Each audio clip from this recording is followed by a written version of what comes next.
Don't forget, some things mustn't be forgotten. The shadow hunting me. I must hurry. My name is Daniel. I live in London at Mayfair. What have I done? This is crazy. Don't forget, my name is... I am Daniel.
Hi, my name is Thomas Grip, and I'm one of the co-founders of Frictional Games. I worked with engine code, gameplay code, design, and many other things for Amnesia.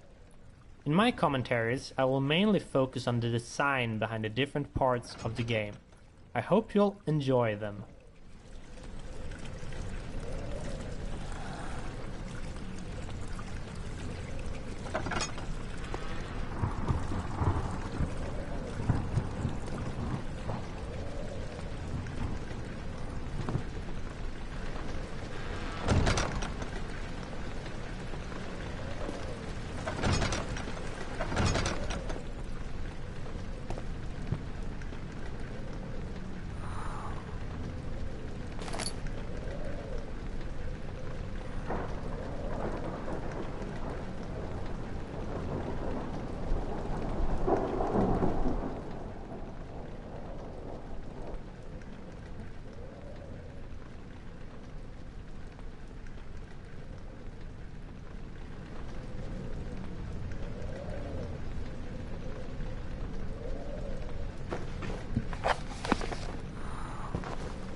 The name of this level is Rainy Hall, and it's supposed to be a combination of atmosphere setter and tutorial for the player. We wanted the player to start the game in a slow way so they could settle in and get used to how the game works. Amnesia is not a game with constant action happening all the time, and we wanted to have a constrained map where the player gets used to this. The only thing you need to do is to follow the track and get to the end of the level. Also, following tracks is something that becomes very useful in later levels, so we try to teach players this from the start.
This is one of the first level that we created for the game, and it was initially part of the archives level, which we will reach in a bit. Amnesia started out with a pretty different design, and when we redesigned it the maps did not fit. This caused us to split them up and scatter them out.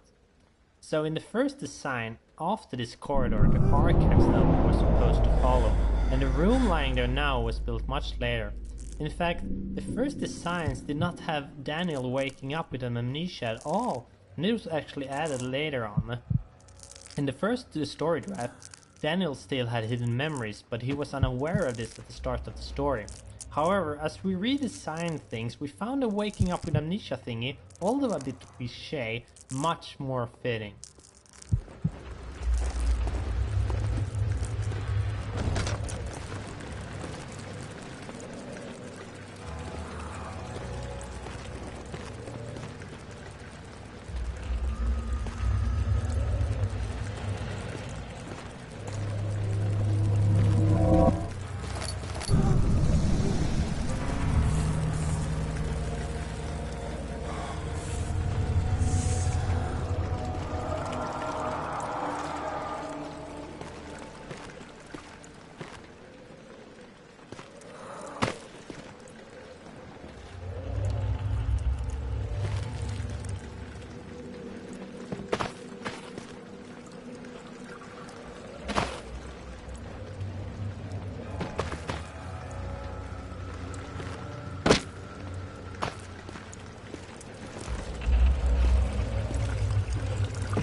Hi there, my name is Luis Rodriguez. I'm mostly a tool programmer, JavaScripter at times, and perhaps the main reason why the rest of the core team at Fictional Games is pretty much forced to speak English at our internal meeting, as I am the only non-Swede here. Now, what a Spaniard is doing with a bunch of Swedish guys is a whole different story we won't be discussing today. By the way, I will be talking mostly about tools and scripting. Hope you like it.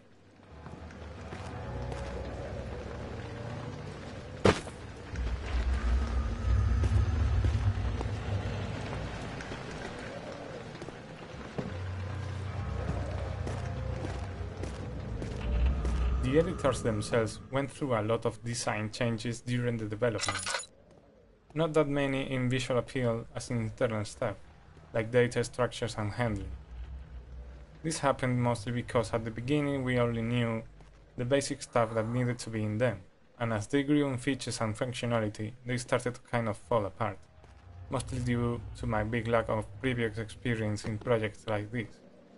Right now, a loud what the hell still sounds in my head when I look at some parts of the code, but I am still proud of them. They can also get a bit buggy at times, but hopefully this won't happen again in the future, and I already got some nice ideas for the next iteration of the tools.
Hello everyone, my name is Mikael, and I'm the writer for Amnesia, The Dark Descent. 19th of August, 1839. I wish I could ask how much you remember. I don't know if there will be anything left after I consume this drink. Don't be afraid, Daniel. I can't tell you why, but know this. I choose to forget. Try to find comfort and strength in that fact. There is a purpose. You are my final effort to put things right. God willing, the name Alexander of Brandenburg still invokes bitter anger in you. If not, this will sound horrible. Go to the inner sanctum, find Alexander, and kill him. His body is old and weak, and yours, young and strong. He will be no match for you. One last thing. A shadow is following you. It's a living nightmare, breaking down reality. I have tried everything, and there is no way to fight back. You need to escape it as long as you can. Redeem us both, Daniel. Descend into the darkness where Alexander waits and murder him. Your former self, Daniel.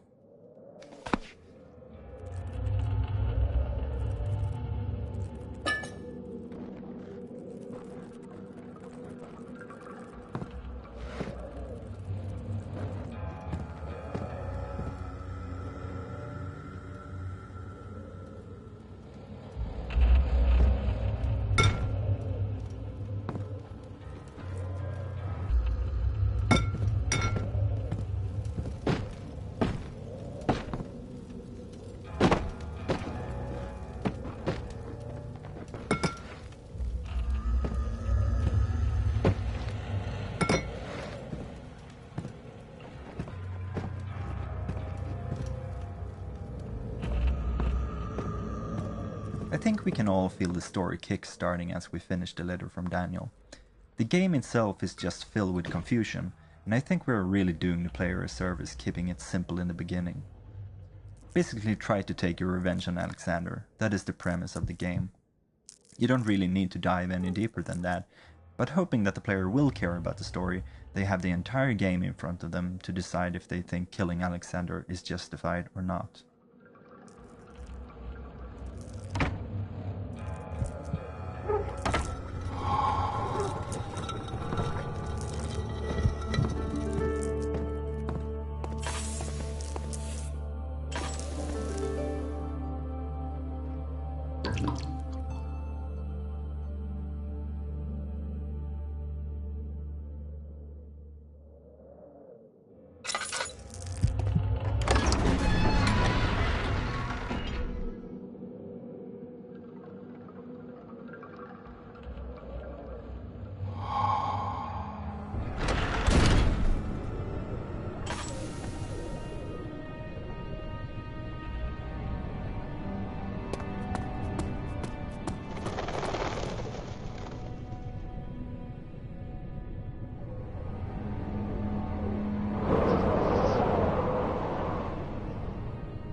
Alexander, is it inside the castle? In a manner of speaking. Come, bring the lamp. You've been to the refinery, have you not? I don't believe I have. Is it connected to the... what did you call it? The inner sanctum. My most precious chamber, Daniel. And it lies well beyond the refinery. In fact, it lies beneath the very stone of Brennenburg.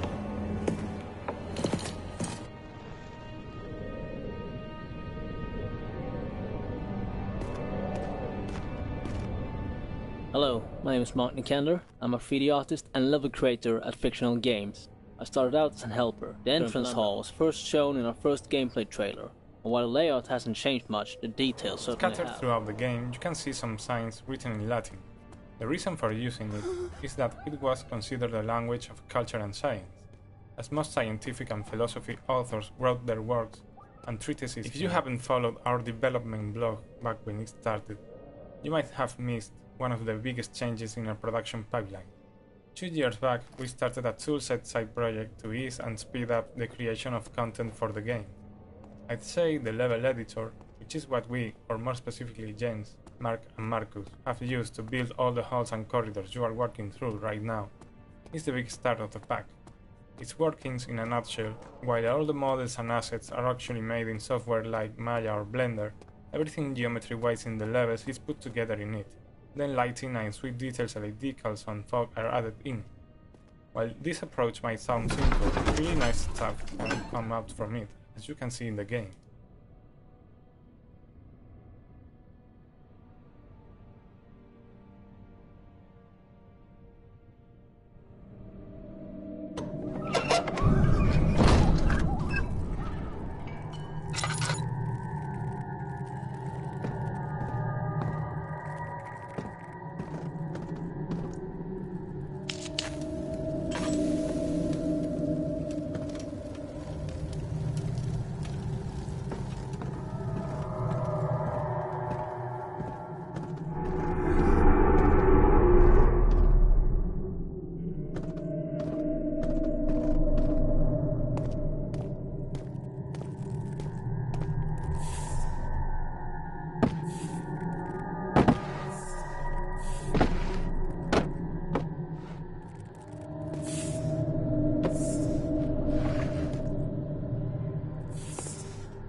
The particle editor is also a fine part of the tool bundle, and it is what we use to create particle effects for maps and events.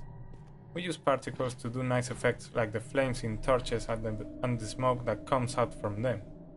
All we have to do is add one or more particle emitters, set up some parameters like starting position and speed, on all sorts of fadings in size, color or speed.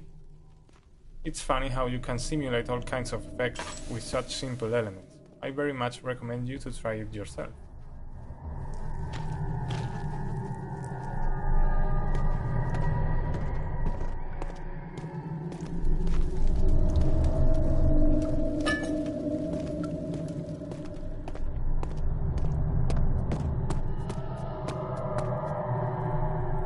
Getting closer, somehow.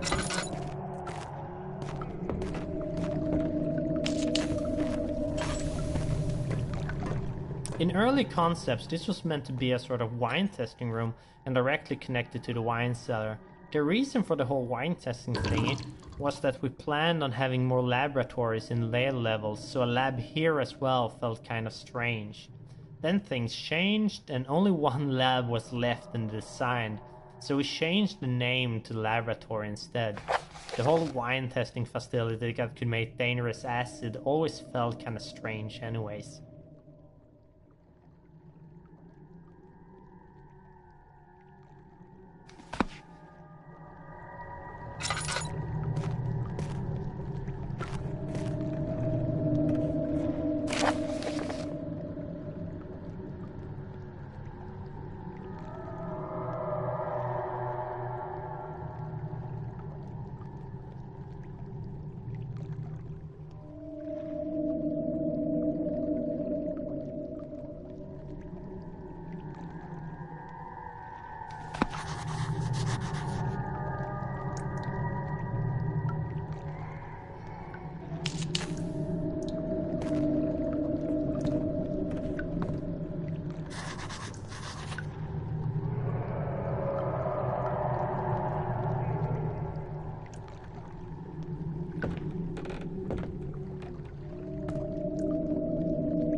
In early concepts, this was meant to be a sort of wine testing room and directly connected to the wine cellar. The reason for the whole wine testing thingy was that we planned on having more laboratories in later levels, so a lab here as well felt kind of strange. Then things changed and only one lab was left in the design, so we changed the name to laboratory instead. The whole wine testing facility that could make dangerous acid always felt kind of strange anyways.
There's nothing left.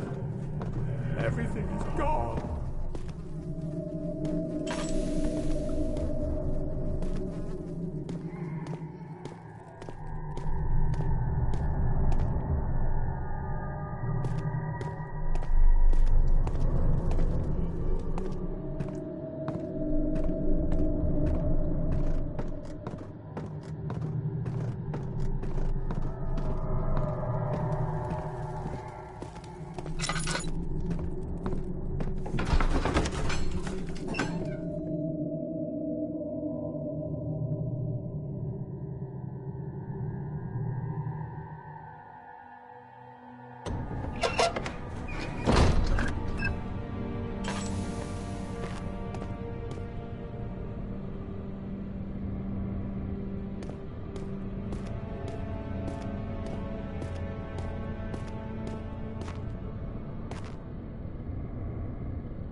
May 1839.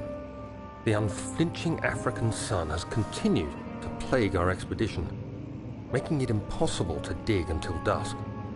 How Professor Herbert managed to find the location in these vast plains of nothingness remains a mystery to me. When I asked him about the tomb again, he told me about the legend of Tin Hanan, the mother of us all.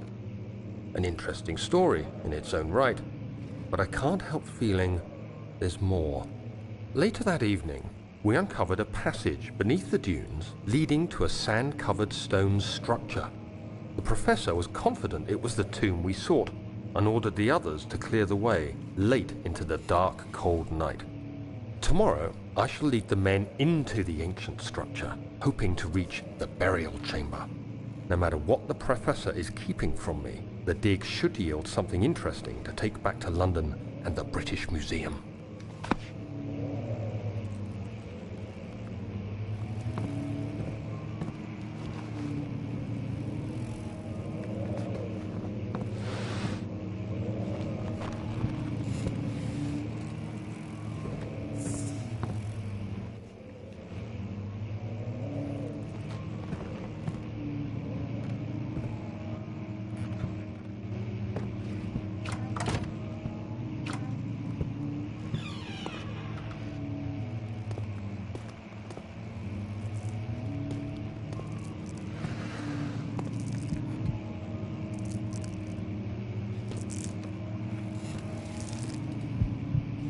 To finish this little overview of our tools, I must mention the material editor, available both standalone and built into the other editors.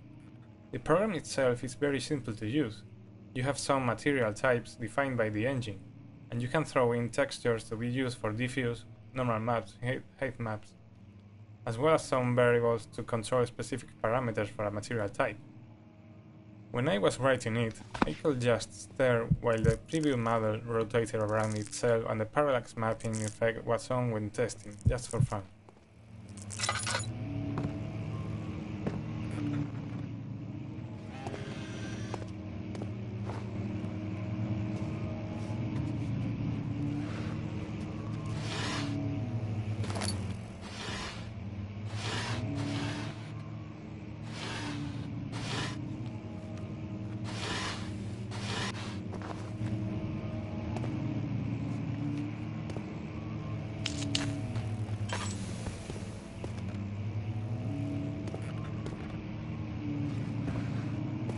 Another piece of the toolset is the model editor. To finish this little overview of our tools, I must mention the material editor, available both standalone and built into the other editors. The program itself is very simple to use.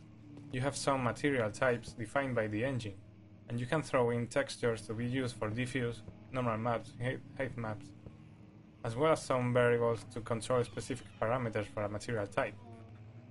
When I was writing it, I could just stare while the preview model rotated around itself and the parallax mapping effect was on when testing, just for fun.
"17th of May, 1839.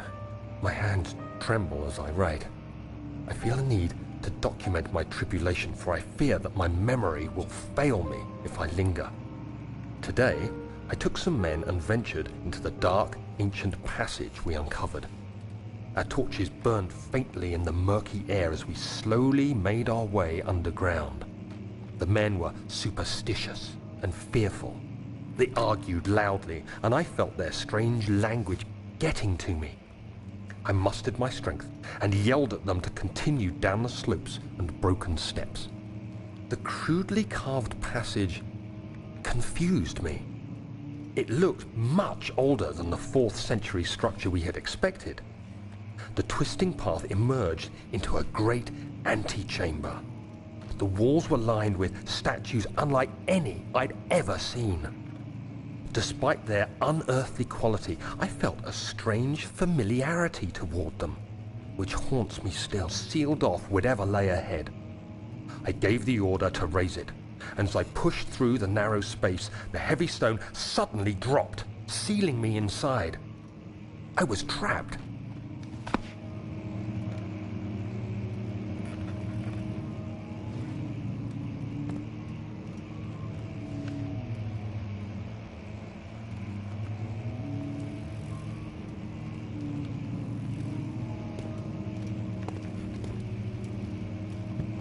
This level was changed a lot, and I think it's one of the most tweaked levels that we got. Not only was it part of the big archives level that we had to split up, but it was also hard to get it engaging enough. The problem here is that we don't have any sort of fun mechanic that we rely on to make the game engaging. Instead, we rely on story, atmosphere, and environment. This is true for many other levels and the game as a whole, but these were kind of one of the larger levels that we made, and also one that didn't have much puzzles and such. So when testing it, we quickly get bored with it, and we wanted to add more spooky events to spice it up. But then later on, testing proved that these events weren't that necessary, and we also felt that they were a bit lame and not fitting, so we decided to remove them. Then the back part of the level, we wanted to make that a more linear experience, with the current player getting trapped and all, forcing the player to solve the destroy wall and find secret door puzzles. Previously, testers often missed that they could solve these problems. The level is now very different from the early designs.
When I started writing, I had only outlined the framework for the story and the first few levels in the game design document, so I ended up finalizing a lot of material for the first levels, and then when those were done, we planned out the last 2/3 or so.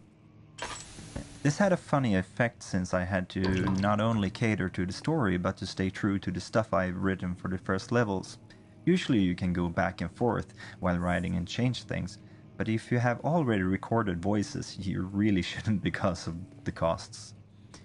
So the first text really shaped the rest of the material in an interesting way, and made them matter in a way I hadn't thought about.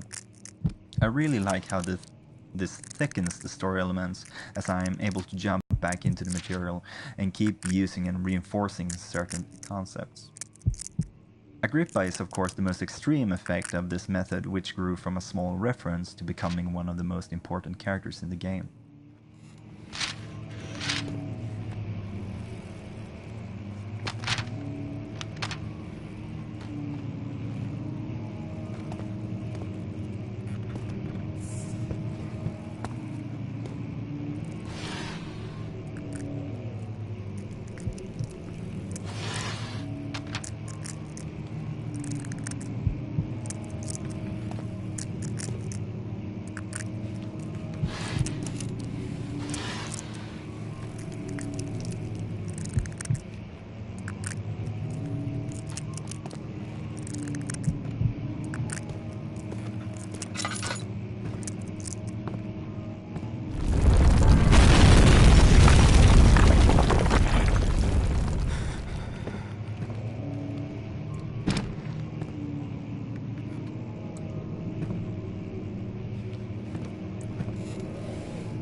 May 1839. After pounding the unforgiving stone wall for what seemed like an eternity, I realized it was hopeless. I was trapped. I fell to the ground, gasping for air, trying to focus. That's when I saw a faint blue shimmer. My weakened body was heavy to carry, but I managed to push myself toward the enchanting light.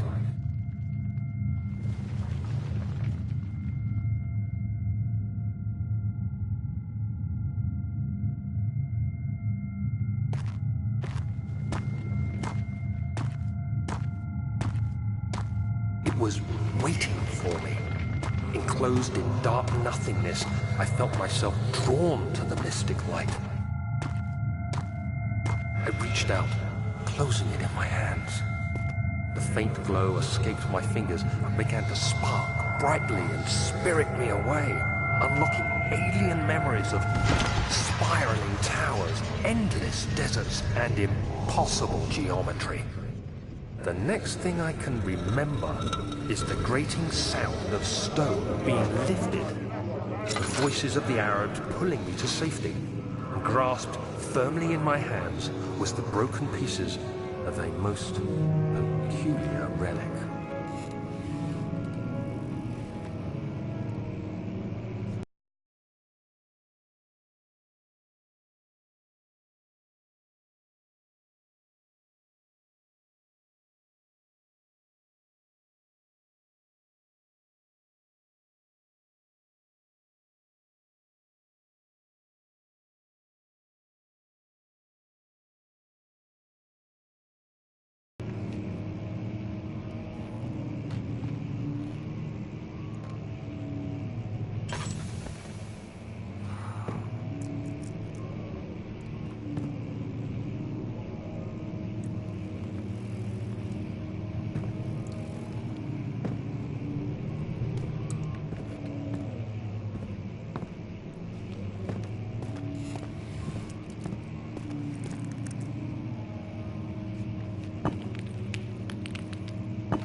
castle is old and hasn't been tended to for centuries.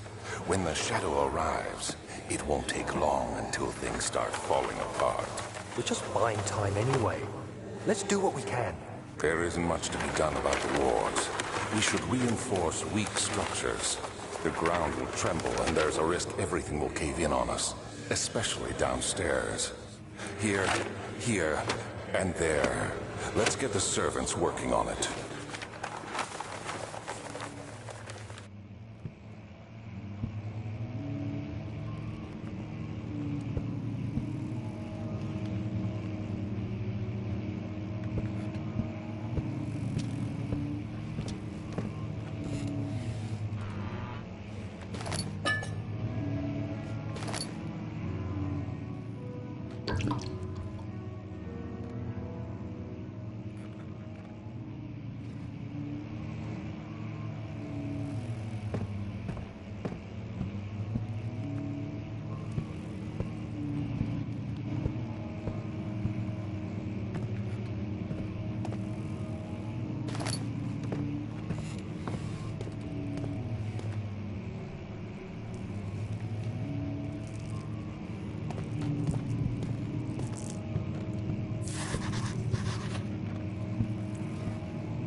You have to be swift when you activate the first one.